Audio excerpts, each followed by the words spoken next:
मार काट खूनी करो। लेकिन संतों का ये नहीं होता है, ध्यान देते आते। देखो तो भगवान हो गए, एक काल भगवान एक दयाल भगवान। काल भगवान का काम मार काट हिंसा करके सुधारना, और दयाल भगवान का काम बचाने का। यानी वो गुनाह पापों की सजा देने वाला काल, जिनको भगवान कहते पूजा करते आते, उसने किसी को माफ नहीं किया और संतों ने किसी को सजा नहीं दी। कितना अंतर है जमीन आसमान का। अब मैं आपसे यही पूछूंगा कि तुमको कौन सा भगवान चाहिए? तुम्हारे कर्मों की सजा देने वाला चाहिए कि माफी देने वाला? तो तुम्हें भी क्या करना चाहिए? वो तो मार काट करके सजा, क्योंकि भगवान राम का इतिहास बता रहा, उन्होंने अपने सगे पिता दशरथ को नहीं माफ किया। अपराध क्या था? धोखे में श्रवण कुमार की हत्या हो गई। एक हत्या धोखे में। लोगों ने सिफारिश की, भगवान आपके पिताजी माफ कर दीजिए। धोखे का नहीं, ये कुछ नहीं।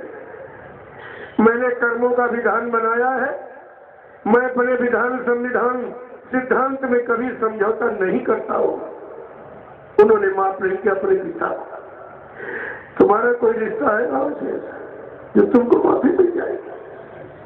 जब एक पाप हत्या का अपने पिता के द्वारा हुआ, उसको भगवान राम ने नहीं माफ किया। तुमने अपने जीवन में कितनी हत्याएं की है, कितने मुर्गे मारे, कितने बकरे काटे, कितनी मछली मारी, कितने अंडे फोड़े, कितने घर पाक करके मासूम बच्चों की हत्या किए बैठे हो। बोलो तुमको कौन सा भगवान माफ कर देगा? और माफी देने दिलाने वाले आए, तुमने उन्हीं को बुला दिया, उन्हीं को कह रहे मर के चले गए, फिर तुमको माफ कौन करेगा? अरे अपने लिए सोचो विचारो, तुमको माफी कौन देगा? एक वचन दे दिए, इसलिए पहले लिख के रख दिया गया, संतों के बारे में किसी जीव को कोई शंका ही पैदा न हो। तो क्या लिखा? संत वचन पलटत नहीं, पलट जात ब्रह्मांड। चाहे ब्रह्म अपनी ब्रह्मांड की रचना में तब्दीली बदलाव कर दे, लेकिन संत जो कहेंगे वो करके दिखाएंगे। संतों की जबान दस्तावेज होती है, जिसको आप कहते हो यूनिवर्सल ट्रूथ, आकाश सत्य कोई नहीं कर सकता। और क्या लिखा संतों के लिए?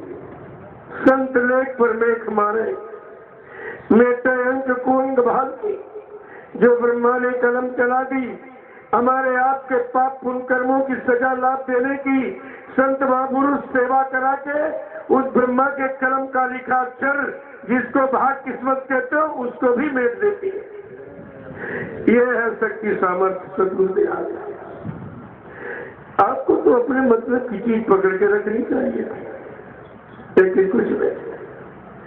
अरे गुनहगार अपने बचने का तरीका सोचता रहता, ढूंढता रहता, और तुमने जो गुनाह किए हैं, तुमने अपने बचनों का रास्ता बचने का ढूंढा, खोजा कुछ है, और जो बचाने के लिए आया उन्हीं को भूल गए। कैसी जीव की बेचारी ये पकड़ है, कुछ नहीं समझ पाता है। कहते संत दरस सिंपातक चढ़ई। कहा कहते पापों की सजा दी भगवान ने, और संतों जी ने कहते उनका दर्शन कर लो तो पाप उतर जाते। देखिए तो भाई, संत दरस सिंपातक चढ़ई, संतों के दर्शन से मात्र से पापों का क्षय हो जाता है। कितना बड़ा काम जो केवल अपने ही शरीर जब इससे करा रहा है, तो चेतन रूप में कितना काम कर देगा ये भी नहीं आप समझ पाए हो। यह सब तुम्हारे इसमें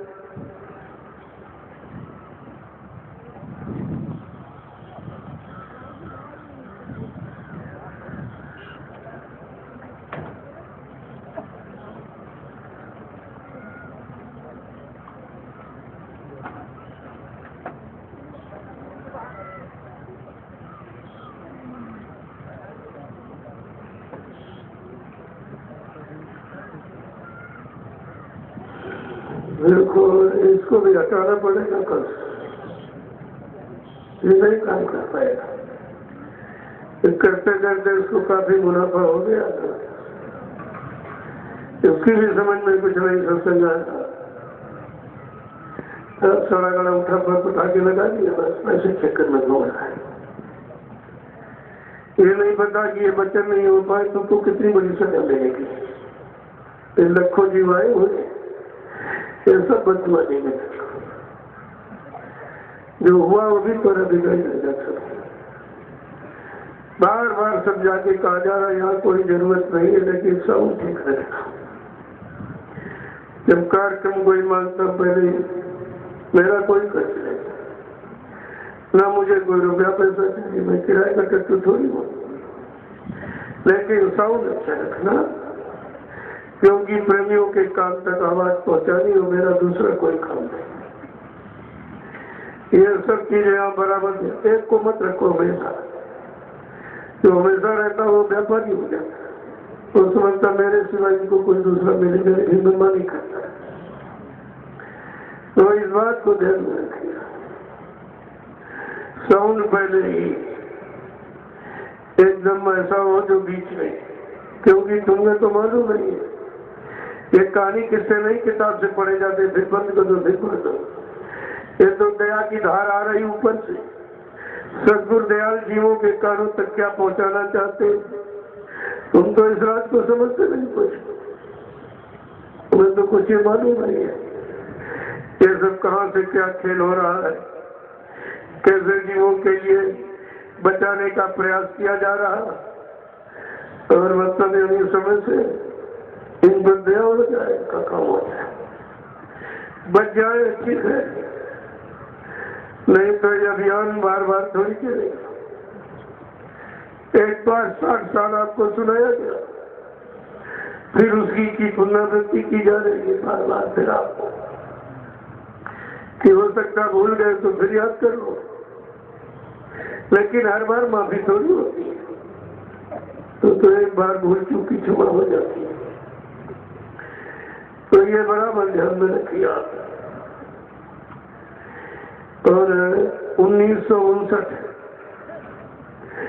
का कहीं सत्संग बाबा जी का मिल जाए तो पढ़ना, कहा था कि आगे समय एक ऐसा आ जाएगा मैं कुछ दिनों के लिए तुम्हारे से दूर चला जाऊंगा, फिर तुम चाह कर भी हमको नहीं पा सकोगे इतनी जल्दी, लेकिन समय पर आकर मैं अपने समस्त वादों को पूरा करूंगा, लेकिन तुम मेरा इंतजार भजन करके करते रहना। ये आपको हुक्म आदेश हुआ था और आपने कुछ नहीं माना, कुछ भी तुम्हारी समझ में नहीं आया, क्योंकि जीव के बस की बात नहीं है। या बात तो भक्त बर्दाश्त करे या भगवान बर्दाश्त करे, किसी योग को तो बर्दाश्त कर नहीं पड़ा, लेकिन कलयुग का जीव इतना कमजोर कि हमारे आपके बस की बात नहीं थी, जो ये समय काल की मार को तुम झेल देते। तो सतगुरु दयाल ने सब अपने ऊपर ले लिया और तुमको सुरक्षित रखा, तुम्हारे पर आँच आने नहीं दिया है। यही जीव पर दयाल की दया का प्रमाण है। नहीं 1980 में वैज्ञानिकों ने घोषणा किया, कहा था ये दुनिया आज आधी रह जाएगी, बड़ा खराब समय आएगा। महीना दिसंबर का तारीख 12 भी निश्चित कर दिया है, सब वैज्ञानिकों ने चारों तरफ घोषणा कर दिया है। बड़े बड़े भविष्यवक्ताओं ने भी भविष्यवाणी किया था, लेकिन समर्थ गुरु ने 1980 में जो लोग मथुरा गए होंगे होली के कार्यक्रम में, बाबा जी ने मन से कहा था कि बच्चा मैंने नवग्रह टाल दिया। वैज्ञानिकों ने घोषणा की थी कि ये नवग्रह एक लाइन में जब जब हुए हैं विप्लव हो गया, विनाश हो गया। जब त्रेता में एक लाइन में हुए तो राम रावण संग्राम हो गया, द्वापर में ये नवग्रह एक लाइन हुए तो महाभारत हो गया, और कहा कलयुग में एक लाइन में होने वाले। लेकिन सम्राट गुरु ने क्या कहा नहीं, मैंने 9 शादियां करके नवग्रह को टाल दिया। जो सांसारिक रीत रिवाज थी, कुदरत के भारी यानी मतलब विप्लव को रोक सकता है, जिसको रामकृष्ण नहीं रोक पाए। आखिरकार उनको रावण से युद्ध करना पड़ा और मानव यानी महाभारत में खूनी क्रांति करनी ही पड़ी, वो भी नहीं रोक पाए। लेकिन सदगुरु दयाल ने क्या कहा था कि मैंने नवग्रह को टाल दिया और कहा है भविष्य वक्ताओं, तुम विश्व पटल पर भविष्यवाणी सोच समझ के करना। यह परिवर्तन का वक्त है। जो काम करने आया है वो भूमिका अपने अनुसार बनाएगा। तुम्हारी सबकी भविष्यवाणियों को वहीं पर रुकवा दिया जाएगा। बाबा जी ने आज तक किसी भविष्यवक्ता की भविष्यवाणी को सिद्ध होने नहीं दिया है, आज भी वहीं पर रोके हुए हैं। कहा जो परिवर्तन करने आया है वो भूमिका अपने अनुसार बनाएगा। तुम ये भी नहीं समझ पाएगा कि नवग्रह को कौन टाल सकता है। जो अन्य युगों का इतिहास बना, नवग्रह का ही इतिहास है, विनाशकारी। लेकिन समय के सदगुरु दयाल ने कहा नहीं, कुछ नहीं होगा। और जो काम करने आया है अपने अनुसार करेगा। ये सबके आइडिया अंदाज है उनका है कि समय खराब ऐसा भी हो सकता है। और यहाँ तक कि महात्मा सूरदास की भविष्यवाणी को नहीं होने दिया। महात्मा सूरदास जी ने आगाह किया था, लेकिन यह कहा था मैं उस कुदरत के भारी प्रकोप को रोक नहीं सकता हूँ, लेकिन बता सकता हूँ और रोकने वाले का इशारा भी कर सकता हूँ। तो महात्मा सूरदास की भविष्यवाणी पढ़ लेते तो तुमको अपने समृद्ध गुरु की पहचान मिल जाती। क्या कहा, रे मन धीरज क्यों न धरे, संवत 2000 के ऊपर ऐसा योग पड़े, पूरब पश्चिम उत्तर दक्षिण 24 काल फिरे, अकाल मृत्यु जगमाही व्यापे, प्रजा बहुत मरे। और ये भी कह रहे हैं कि सूरदास जी सहस्र वर्ष लग सतयुग व्यापे। उन्होंने भी कहा हजारों वर्ष केवल सतयुग लगेगा, स्वर्ण फूल बन पृथ्वी फूले और धर्म की बेल बढ़े। लेकिन ये कहा था सूरदास हरि की ये लीला कर रहे, इसको कोई टाल नहीं सकता है। फिर कह रहे हैं कि बचेंगे कौन, तो क्या कह रहे हैं, काल जाल से वही बचे जो सतगुरु ध्यान धरे, रे मंदिर क्यों न धरे। सब बता दिया पूरा परिणाम, और वो भी सब रहा आपके सामने। लेकिन सतयुग के भी कहा कब, जब एकदम विनाशकारी लीला हो जाएगी। पहले तो समझाया बुझाया जाएगा, नहीं मानेंगे तो कुदरत कहा अपने एक डंडे में 200 करोड़ का वारा नेरा कर देंगे। बहुत थोड़े लोग बचेंगे सतयुग की वजह। यह सब इशारा सबके है, लेकिन जो परिवर्तन करने आया है वो इन इशारों पर नहीं मान रहा। कारण नहीं, भूमिका अपने अनुसार बनाई जाएगी और समय की स्थिति परिस्थिति को देखकर कि इस समय किसकी जरूरत है और कैसे काम होगा, वो सब तुम्हारे सामने आके खड़ा हो। देखो एक एक चीज आपके सामने है। ये तो मैं इसलिए बता रहा हूँ कि ये सब पिछला इतिहास, अगर उसी को आप पढ़ लेते तो आज अपने वर्तमान समय को तुम खराब नहीं करते, शंका में नहीं जाते, तुम अपना काम कर लेते। कहने का मतलब न तुमने भूत को जाना न वर्तमान में इनकी माना, इसलिए हमारा सबका भविष्य अंधकार में खड़ा है। इसको प्रकाश में, ज्ञान में, सत्य में कौन लाएगा? यही तो आपको विचार करना चाहिए। यह सब पहले से पहले लिख कर रख दिया गया, किसी को किसी तरह कोई शंका ही ना हो। बाबा जी ने ऐसे वादे किए जो इस सृष्टि में किसी ने किया ही नहीं, अरे उन्हीं से आपको समझ लेना चाहिए। उनका पहला वादा है हम सब जीवात्माओं के लिए क्या था? देखो एक एक वचन को बड़ी सावधानी से सुनिए आप, आगे यह सब तुम्हारे काम आने वाला है। अगर यही वचन तुम्हारे पास होते तो तुम शंका में कैसे चले जाते? कोई नहीं ले जाता तुमको। तो पहला वचन अपना परिचय दिया है। जब इंसान से कोई तुम शंका करते हो तो उससे परिचय पूछते, परिचय मिल जाने पर शंका खत्म हो जाती है। तो गुरु हमारे आपकी शंका के लिए परिचय भी दे रहे हैं कि मैं किस धाम से आया हूँ, कौन सा नाम के लेके आया, कौन सा काम करने आया। तीनों परिचय। जब तीनों परिचय आपको दे दिए फिर तुमको कैसा शंका होगा? कहा था बच्चा शंका मत करो, मैं राम कृष्ण की तरह से बीच के लोग से नहीं आया हूँ जो तुम सबको बीच में छोड़ के चला जाऊंगा। न मैं ब्रह्मा के ब्रह्मलोक से आया हूँ, न विष्णु के विष्णुलोक से आया हूँ, न शिव जी के शिवलोक से आया हूँ, न राम के साकेत लोक से आया हूँ, न कृष्ण के गोलोक से आया हूँ, न देवी देवताओं के देवलोक से आया हूँ। मैं आया हूँ सत्यलोक सचखंड अनामी धाम प्रभु धाम, जहाँ की ये सारी सुरते रूहे जीवात्माएं ये रहने वाली है, जो आज ये मृत्यु लोक मंडल में मनु शरीर में बैठी है। मैं इनके वास्ते इनको लेने के लिए आया। देखो कितना स्पष्ट परिचय। तुमको ये शंका कैसे हो गई? क्या जहाँ तुम भटके गए उनमें से कोई ले जाने वाला? कोई जीवात्मा मारे वो अपने ही काम कर ले, तुम्हारा काम से कर देगा। तुम्हें यह सब विचार करके रखना चाहिए था। तो आपने प्रचार भी किया कि हमारे गुरु जी बीच के लोग से नहीं आए हैं, क्योंकि गुरु जी ने बताया है कि हम आए वही देश से जहाँ तुम्हारा धाम और तुम सबको घर पहुँचाना एक हमारा काम।